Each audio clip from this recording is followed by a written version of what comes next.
राज्य करणारा एकमेव राजा, रयतेचा राजा, ज्यांनी आपल्या अतुलनीय शक्तीने आणि पराक्रमी भक्तीने स्वराज्य घडविले, ते आहे राजा शिवछत्रपती. आज शिवाजी महाराजांची आठवण येते व ते नसायला हवे होते असे वाटते. कारण आज 350 वर्षांनंतर पाकिस्तानी दहशतवाद्यांनी समुद्रमार्गे हल्ला केला की आम्हाला शिवछत्रपतींच्या आगमनाची आठवण येते. आज चीनने वरून आक्रमण केले की आम्हाला शिवछत्रपतींच्या परराष्ट्र धोरणाची आठवण येते. आज पाणी टंचाईचा प्रश्न निर्माण झाला की आम्हाला शिवकालीन पाणी योजनाची आठवण होते.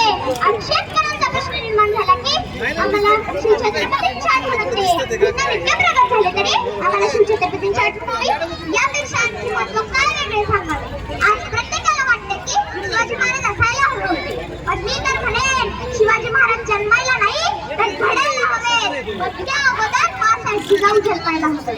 पण आजची परिस्थिती काय? आज श्री गुरु म्हणतात हवे नावच घेत नाहीये. मुलगा जन्मवंशाचा दिवा मानला जातो, पण त्या अगोदर लष्करी रूपाने जन्माला येणाऱ्या मुली मात्र दुर्लक्षित होतात. हीच आपल्या समाजाची सर्वात मोठी शोकांतिका आहे. शिवाजी महाराजांनी आपल्याला शत्रूंच्या स्त्रियांमध्येही आपल्याला आया बहिणी बघायला शिकवलं होतं, आणि इथे तर आपल्या आया बहिणी सुरक्षित नाहीयेत.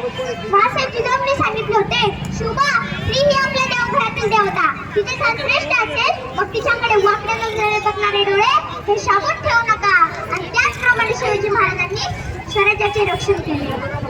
आज कितीतरी प्रसंग असे घडून गेले की त्याचा विचार सुद्धा करवत नाही. शिवाजी महाराज ही एक व्यक्ती नसून हा एक विचार आहे, जो इथल्या मातीत वाढणारा तरुण आहे. वाढला घुटला संचारला पाहिजे.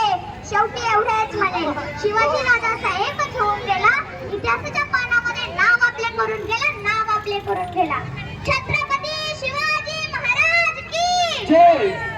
जय जिजाऊ, जय शिवराय. यानंतर अनुजा संदीप तुम्हाला हवा वेगाने नव्हती, हवेपेक्षा